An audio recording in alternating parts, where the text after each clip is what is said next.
এটা শুরু হলো। পাকিস্তান সারা জীবন মিথ্যে বলে এসছে। পাকিস্তানকে ভেতরে ঢুকে ঢুকে মারা উচিত। এসব মারপিট যুদ্ধ কোনো ভালো জিনিস?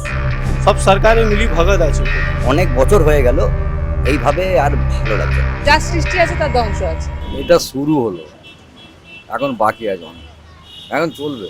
कोई भी देश हो वो एक दूसरे देश के प्रति ऐसा गलत भावना नहीं रखना चाहिए। পাকিস্তান তো এমনি কিছুই নেই, মানে ওরা খালি বড় লেকচারের কথা আর কিছু। আমার তো মতামতে খুবই ভালো হয়েছে। এতদিন ধরে শিক্ষা বলেও শিক্ষা পায়নি, তো বলে যখন শিক্ষা পায়নি তো ওকে তো তার ব্যবস্থা তো করতে হবে ইন্ডিয়াকে। देश में नुकसान होने के लिए झगड़ा नहीं हो रहा है, ये झगड़ा हो रहा है आतंकवादी को मिटाने के लिए। পাকিস্তান সারা জীবন মিথ্যে বলে এসছে আর মিথ্যে বলবে। সব কটা ঢুকে ঢুকে মারা উচিত, ওকে শেষ করে দেওয়া উচিত। এসব মারপিট যুদ্ধ কোনো ভালো জিনিস? কিছু জিনিস পেতে গেলে কিছু হারাতেই হবে, তো এর জন্য যদি আমাদের কিছু স্যাক্রিফাইস করতে হয় আমরা করবো, ইটস ওকে। আমরা যদি বলে যে আমাদেরও ভর্তি হতে, আমরাও যাবো মিলিটারিতে ভর্তি হতে। এখানে তো স্টপ কখনোই হবে না, কারণ ওরা পাল্টা প্রতিঘাত তো করবেই। এখানে যদি স্টপ হয়ে যেত তাহলে হয়তো অনেক আগেই হয়ে যেত ওই জিনিসটা। তো যুদ্ধ পরিস্থিতির দিকে যতটা না এগোনো যায় ততটাই ভালো আমার মনে হয়, কারণ অনেক সাধারণ মানুষ আছে, আমাদের দেশেও আছে, ওনাদের দেশেও সাধারণ মানুষ আছে, সবাই তো খারাপ হন না। একদম ঠিক করেছে।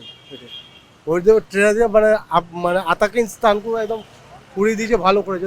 লোকে বলে জিহাদ বলে, আই থিঙ্ক, আমি যতটা মনে হয়।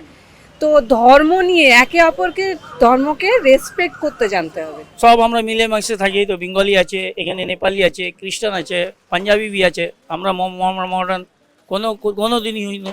আমরা ঈদের সময় আমাদের সঙ্গে গলা মিলে, দেখুন আমার বন্ধু যাচ্ছে, সব আমরা একসঙ্গেই থাকি। ঠিক করেছে, আমার এতে পুরোপুরিভাবে সহমত আছি। কারণ বারংবার বুঝিয়ে কোনো যখন ফল হচ্ছে না, তখন ইন্ডিয়া যে পদক্ষেপ নিয়েছে, ইন্ডিয়া গভর্নমেন্ট যা পদক্ষেপ নিয়েছে, তাতে পুরোপুরিভাবে সহমত। মানে একটা কিছু হবার দরকার আছে। এটা শুরু, এখন শেষ অনেক বাকি আছে। দাঁড়ান, দেখবেন, মজাটা দেখবেন।